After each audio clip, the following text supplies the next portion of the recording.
résistance haute, et que ces gens-là viennent se résister devant les forces de sécurité, on les appelle de la rébellion. Et ça, la rébellion ne va pas concerner toutes les interdictions qui ont été faites. Ah, ba pare force de sécurité exécuté ko. Si tu veux dire que force de sécurité on le remet en cause, tous ceux qui sont rebellés à l'encontre des forces de sécurité seront dans l'autre côté, c'est-à-dire seront dans le droit commun. C'est ce qu'on appelle une infraction subjectivement politique. C'est-à-dire c'est une infraction de droit commun commis par un politicien. Ça n'aura rien à voir. C'est pas objectivement politique. Voilà, mu leer. Léegi donc on attend. On aura des arguments de droit pour ça. Et les arguments de droit, c'est ce que je viens de dire. Les forces de sécurité et de défense, tous ceux qui les ont affrontés par rébellion exercent des violences sur eux. Même si tu es en mort ou tu sois blessé, ou tu es poursuivable pour rébellion. Et violence à commandant ou agent de la force publique, ou violence à commandant agent de la force publique à l'occasion de l'exercice de ses fonctions. Ça n'a rien à voir avec la loi d'amnistie. léegi nag boo lakkee kër Mame Mbaye Niang wala nga lakk kër Amadou Ba yooyu mën nañ ko def politique. wala ngeen gaañante seen biir politique la. Mais tous ceux qui ont maillé à partir directement avec les forces de sécurité ne sont pas dans l'assiette de l'amnistie. Si vous amenez une loi interprétative et qui va être abrogée. Donc s'il abrogent les gens qui avaient maillé à partir directement avec les forces de sécurité, c'est eux qui abrogent leur immunité par rapport à l'amnistie. Mais pas celle des forces de sécurité. Machallah non loolu ñu bëri xamuñ ko na non nañ dem ba ci fin loolu forces de sécurité n'ont jamais été intéressés par la loi d'amnistie parce que eux ils sont protégés par l'ordre de la loi et le commandement l'autorité légitime, tout à fait. Maintenant si quelqu'un fait une faille, on l'appelle crime ou de violence commis par un agent de la non justifié. Mais nous sommes installés dans l'ordre de la loi et le commandement de l'autorité légitime. Nous n'avons rien à voir avec l'amnistie. Donc nous qui discutons de politique entre nous, di waxante di xuloo di xeex yooyu moom c'est politique parce que à cause de la politique que nous l'avons fait. Mais les forces de sécurité ne sont pas dans le régime juridique de la loi d'amnistie. Et ceux qui ont agressé les forces de sécurité on ne peut pas les amnistier. La loi les emporte. Ku ci gaañ force de sécurité, ku ci saaga force de sécurité, ku ci dóor force de sécurité. ñu def même barrage nga bañ a jàll wala nga ne nañ résister ak ñoom. C'est de la rébellion. Et provocation à la rébellion. Voilà. Donc leeral yooyu am na solo donc loi interprétative. Et la mise en danger des mineurs ne fait pas partie de l'amnistie. Ah bon? Parce qu'un mineur ne doit pas participer au mineur. On dit que quand ça vient, tu dois arrêter et les exclure. Il faut faire très attention. Les mineurs victimes là, il y a la mise en danger. Celui qui a organisé dans une région benn marche. wala dara mineur yi ci bokk. bu ci amee ñu dee wala dara suñ ko defee yow ça n'a rien à voir. Tu as abusé des faiblesses de mineurs. Il y a abus de faiblesse de mineurs et mise en danger de mineurs. Parce que le mineur, son élément moral, sa capacité de disséquer n'est pas évoquée et reconnue par le droit. Donc il faut faire très attention. Voilà. Non, loolu am na solo et puis donc loi interprétative bi li indi. non moom day dugal gars yi te xamagu ko bu demee ba ci kanam du ko mën a attan dana dugal état bi ci goutte goo xam ne duñ ko wax parce que les forces de sécurité de défense s'ils sortent ils disent que tel jour telle heure monsieur tel a organisé une marche au niveau des Parcelles Assainies. C'est affronté à nous alors qu'on faisait un barrage. ñoom c'est des politiques ñoo ko fait la politique les Sénégalais li ñu def ni teguñu ko fenn politique am ngay song force de sécurité foo toll il faut arrêter. On a vu dans les autres pays là de Turquie. Ces gens sont dans la rue mais seeni torche lañ taal ak seeni portable. Mais duñ dóor force de sécurité dañuy dóor nga daw. mais nga ñëw di xeex ak ñoom ay boy boo xam ne mi ngi sànni ay xeer ba tey sax dañ koy def ay arrière plan d'écran violence boobu nga bëgg na yow da ngay jël force de sécurité bi nga dóor xeer bu metti boobu nga ne moom bu la dóoree grenade dañ koy jàpp yow mi dóor xeer bi force de sécurité sànni ko xeer bu ñu bàyyi la mais c'est des rêves. Donc cette loi interprétative bu ñëwee ñun on va évoquer l'exposé des motifs. Voilà et ils verront ce qui va se passer.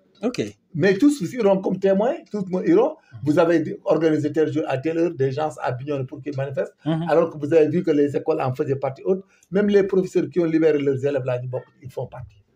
Ils ne sont pas concernés, protégés par la loi d'amnistie, c'est la mise en danger de mineurs. C'est des abus de faiblesse de mineurs. Il faut clair tout de suite pour ñu commencer. Non kon affaire dina jaxasoo de. dañ dem rek. dina jaxasoo et puis léegi nag ñi nga xam ne dañoo jóg taxaw de loi bi dañ ko war a abroger. Je donne l'exemple de l'autre là de Gadiaga de la TFM. Donc moom bu ñu ko abroger totalement ñoom dafa am deux hypothèses. bu ñu ko abroger ñoom ils se mettent en cause dañuy dem parce que duñ mën a évoquer que les actes posés par des forces de sécurité étaient des actes illégaux. Ok. Parce qu'à l'époque, il y a l'autorité anciennement légale qui était là.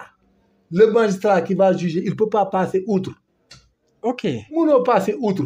Des gens qui gardent caserne sama jël booy bëgg fa dugg sakale pexe booy bëgg a dem daaf lakk ko nga baare leen. Mais yow il faut arrêter. Les forces de sécurité ne sont pas concernées déjà par la loi d'amnistie. Ok. Donc ils sont installés dans le régime juridique de 385 du code pénal. Du code pénal. Ils n'ont rien à voir avec ce qu'ils font. C'est eux qui sont en train de faire des gymnastiques et finalement ils vont balancer de toute action de relation de cause à effet entre une résistance, une rébellion à l'encontre des forces de sécurité et qu'il en résulte des blessures, des homicides du côté des forces de sécurité comme du côté de ces manifestants est considéré comme de la rébellion tant envers les manifestants pour la imputable aux manifestants et que de la légitime défense ou de l'ordre de la loi et le commandement de au bénéfice des forces de sécurité. Machallah. En conséquence, il faut étayer que les forces de sécurité et de défense ont posé des actes qui ne sont pas concernés par l'ordre de la loi et le commandement légitime et qui ne répondent pas dans la forme comme dans le fond de la légitime défense. Okay. Comme je l'ai précisé tantôt. Ok. Dans la définition. Machallah. Donc, Légui, est-ce que, à votre avis, est-ce que war nañ andi non xamul lim initié. Amadou Ba. Amadou gis nga il faut faire attention. Amadou est un diplômé en droit mais il n'est pas juriste professionnel. Ah bon? Non mooy comme ñun procédure pénale théorique et pratique. Parce que nekkul gendarme nekkul magistrat jàng. Ok. Parce que dana dugal li muy dugal nii c'est des doctrines qu'il apprend autres mais bu ñu demee ba ci biir du ko mën a maîtriser. Il va les mettre en cause parce qu'il oublie que ce n'est pas possible. Il y a des infractions subjectivement politiques et objectivement politiques. Mais Amadou xanaa. non aussi consulté na avocat. non du avocat d'autre mais avocat yi bu ñu ko waxoon avocat yi danañ ko wax dëgg xam nga le principe de la non-activité de la loi pénale dont il parle là. Donc loolu c'est autre chose. Ok. Loolu il y a les lois de forme elles sont immédiates elles ne rétroagissent pas mais elles agissent immédiatement dans le cadre de la procédure. Quand est-ce qu'une loi est rétroagit ou ne rétroagit pas? Mais il faut faire l'étude de la loi sévère, la loi de fond. C'est de la loi de fond qu'on parle de rétroactivité et de non-rétroactivité. La loi, elle peut rétroagir quand elle est douce. Oui, tout à fait. Mais maintenant, les doctrinaires comme Kareka, Darifalo, Lombre, Sophie, on dit que la loi elle est douce quand le maximum est diminué et le minimum est diminué. Mais elle est douce aussi quand le maximum est diminué. Oui, tout à fait. Voilà, la loi elle est sévère quand le minimum est augmenté et le maximum est augmenté. Et même si le maximum est augmenté, la loi elle est sévère. Elle est sévère. Les lois de fond ne réagissent pas que dans ces circonstances pareilles, où le mën a réagir ou non. Maintenant, les lois de forme agissent immédiatement parce que ça concerne la procédure. Maintenant, il y a le droit pénal et la procédure pénale qui diffèrent. Mais toutes les deux sont des procédures. Le droit pénal général est la procédure applicable à toutes les infractions. Moi, comme la tentative, la complicité, et les circonstances autres, c'est ce qu'on appelle le droit pénal général. Le droit pénal, la procédure pénale, c'est la procédure applicable aux infractions selon la classification juridique en délit, contravention et crime. Moi, les contraventions ne connaissent pas d'instruction. Ouais, on peut transiger. Alors, au pénal pur et dur, on transige. On transige pas. Les délits, facultativement, doivent aller en instruction. Parce que vu leur complexité et autres. Les crimes, l'instruction est obligatoire. Donc, il faut qu'on arrête. Tout est appris et tout est connu. Je pense que les forces de sécurité là n'ont rien appris. Mais monsieur, alors venez. Parce que vous ne pouvez pas, il faut qu'il y ait deux parties. Monsieur, vous avez été victime de blessures hautes parce que ce jour-là, vous vous êtes attaqué à nous. Avec les cocktails Molotov de mon ami qui là, comment il s'appelle? Le monsieur qui a Tunkara. De mon parent Tunkara, voilà, les cocktails Molotov de Tunkara. Comment on pouvait ça échapper? Mais maintenant nous, comme c'est amnistié, mais on le pardonne. Mais cocktail Molotov. Mais vous savez, il faut pas faire du pédantisme. Macky Sall est le meilleur président qu'a connu l'Afrique. Je ne parle pas de ça. Ah bon? Je te dis. Ah, mais Macky Sall aussi, def na ay dégâts yu bëri. Mais dégâts, c'était le meilleur président de l'Afrique. Maintenant, les gens ont hérité un gouvernement. Il faut faire mollo et laisser Macky Sall en paix et saluer sa décision et sa générosité. Parce qu'il pouvait il pouvait amener ce pays à un désastre. Il ne l'a pas fait. Parce qu'un régime, c'est un régime. Il pouvait utiliser la violence et aller jusqu'au ce qu'on ce qu'on est en train de faire au Soudan. Okay. Chacun sort ses relations, son argent et autres, et que les gens achètent des armes et s'entretuent. Après, on ira à la négociation, à la réconciliation nationale. Mais alors qu'il n'a pas voulu disloquer le pays en pensant aux chefs religieux. Les chefs religieux que nous avons au Sénégal qui n'ont pas de bâton ni d'armes. Si on allait en guerre civile, qu'est-ce que ça allait donner? Aujourd'hui, nos élèves, nos parents, est-ce qu'ils seraient là en train de parler?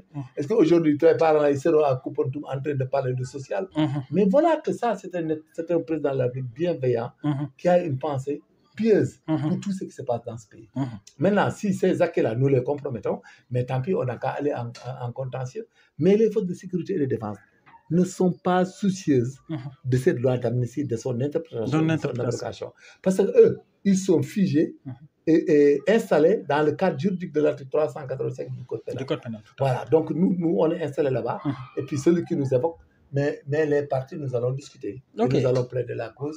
Et en tout cas de cause, les gens qui pensent être amnistiés seront obligés de venir déclarer. Ok, machallah. Donc mu nekk ay précision de taille précision yu am solo par rapport ak la loi d'amnistie bi nga xam ne ñii ngi wax abrogation ñii ngi wax interprétation mu poser problème maintenant yow damay demander rek sa avis personnellement est-ce que d'accord nga ñu annuler. Non, d'accord bu ñu ci d'accord ñoom il faut se mettre en cause. Ils finiront par aller devant les juridictions plaider. Non, d'accord, c'est que ñu abrogé. Non, d'accord, ñu abrogé. Ils n'ont qu'à laisser tomber et partir. Parce que Macky Sall les a sauvés tous. Non, d'accord, d'accord. D'accord. Moi, tout ce qu'on avait arrêté, celui qui dit que dañ leen a bàyyi dañ leen a arrêté ci fala. Je ne peux pas dire parce qu'en droit et en arrestation et autres, les poursuites, on ne dit jamais que tout le monde est fauteur. Parce qu'il faut qu'il soit jugé. Oui. Parfois, il y a des erreurs, il y a des arrestations, des circonstances, il y a tout. Mais si on part en jugement, après, ils seront élagués parce que les magistrats en acquittent et en relaxent. Mais ils ont beaucoup sauvé des jeunes. Ils pouvaient être devant les chambres criminelles. Ok. Voilà, au moins 1000. Parmi les 2000 quelques, les 1000 pouvaient se présenter en chambre criminelle. Ok. Voilà, parce que moi, je suivais très bien les manifestations. Et je leur ai tout en parlé lors de la loi et le courant de l'autorité. Et aujourd'hui, si Diomaye est là-bas au palais, s'ils disent de poursuivre et de ne pas poursuivre, parce qu'il l'a dit, c'est parce qu'il y a l'ordre de la loi et le courant de l'autorité. Oui, tout à fait. Il y a l'autorité de l'État. Oui, c'est ça. Oui, tout à fait. Il faut qu'on soit logique dans ce que nous faisons. Et que les politiques, la conquête du pouvoir en Afrique est liée à la violence. Oui, tout à fait. Voilà. Et que là, la létalité de la violence que vous utilisez pour venir au pouvoir, tant verbal que physique, il faut que vous soyez conscient de cela. Et ne pas dire que ceci, cela. Parce que nous avons évoqué que nous terre n'a rien à voir avec la politique. Non. Si les gens sortent des diagrammes de liaison, des téléphoniques et autres. Après, nous avons le politique, mais c'est pas vrai. Non, ça n'a rien à voir avec la politique. Donc, ça risque d'être compliqué. Il interprète crime et délit. Il n'a pas compris. Quand il interprète crime et délit, les crimes de sang, crime égale crime. Les gens vont dire pourquoi crime de sang? Quel crime de sang? Parce que crime de sang égale mort d'homme égale homicide. Oui, tout à fait. Égale homicide volontaire, oui. Ouais, égale homicide volontaire. Et que là-bas, ils ne savent pas que dans le cadre des maintien de l'ordre, et surtout s'il s'agit de forces de sécurité dûment organisées au Sénégal, tu ne peux rien dire tant que la CPI ou le TPI n'incrimine ça comme manquement aux droits humains. Nous ne pouvons pas poursuivre en tant que local. Ah bon? Non, les forces de sécurité de défense sont régies par le droit pénal international aussi dans le maintien de l'ordre. Et ils apprennent la proportionnalité et la nécessité d'usage de la force. Tout à fait. Et ils utilisent la force conventionnelle et que les circonstances sont encadrées par le cadre juridique des réquisitions. Il y a une réquisition générale, une réquisition particulière, une réquisition spéciale. Et quant à la réquisition spéciale, il y a une réquisition spéciale avec usage des armes. Donc, les droits humains sont regardants. Donc, nous avons dit forces de sécurité comme criminels, comme Nangam. Parce que dans le cas d'espèce, la Cour, la CPI comme le TPI, ils entrent dans la danse. Ok. Et que, oui, ils entrent dans la danse, c'est pas possible. Ce n'est pas possible. Tu ne peux pas, dans un état de droit, évoquer et incriminer des forces de sécurité sans que CPI et TPI d'accord. D'accord. Ok. Voilà. Ah, donc là, ça risque d'être compliqué. Alors, comme il y a un petit droit, dañuy continuer parce qu'il y a beaucoup d'arrestations ces temps-ci. Donc, Moustapha Seck de Thiès, moom également dégg nañ arrestation, ñu ngi koy masawu njabootam. Nga dégg yeneen arrestation yu bëri ay activistes ainsi de suite. Donc, loolu aussi war nañ ci rebondir. Mais balaa boobu nañu ñambaasaale la sortie de Y'en a marre. Thiat gis ngeen lu mu wax temps aussi mu gën di ministre Tollé. Donc, Thiat nee ne dañu war a abroger la loi d'amnistie. Parce que ñoom ci taxawaay boobu lañ yàgg a nekk Y'en a marre foofu la yàgg a nekk te nguur gi nga xam ne ñoom ñoo ngi fi ñoom ñoo décidé ñoom ñoo demandé woon ñoo waxoon ne ñoo digoon askan bi ne buñ jëlee réew mi kat dinañ abroger li nga xam ne moom mooy loi d'amnistie donc góor ca wax loolu la caat wax. waaw c'est ça wax li ñu waxoon avant moo tax. mais loi d'amnistie bi ñoom xam nañ ni buñ ko abroger day indi problème day indi désordre dans le pays. day indi désordre donc caat bu ko waxee gis naa ne ñoom ñëpp ko attaqué même kilifa nee na bokkutuma quoi. kilifa nee na abandonné kii na démissionné na Y'en a marre yàgg ko. donc voilà la vie. Voilà la vie des humains, le comportement des humains. Aujourd'hui, c'est X, suba c'est Y. Tout à fait. Moo tax état boo ci topp rek da nga am le même discours. Ouais. Voilà, il faut avoir dans la vie le même discours. Man j'ai tout vu ce qu'ils ont dit. Gis naa ko même des avocats yoo dañu contre la ñu nangam. Mais ce que je disais aussi aujourd'hui, j'ai raison. Mais maintenant, si porte plainte dana man maa war a porte plainte contre tous ceux qui m'ont injurié et m'ont parlé. Parce que dans un pays loolu la donc Tchad, il a une posture de quelqu'un qui est devenu agressif. Parce que l'agressivité, c'est le réflexe de préservation et de conservation. L'idéologie qu'il utilisait, de Y'en a marre. Leur démarche et le taxonomie de Y'en a marre, il a été abandonné seul avec cette histoire. Voilà, donc abandonné.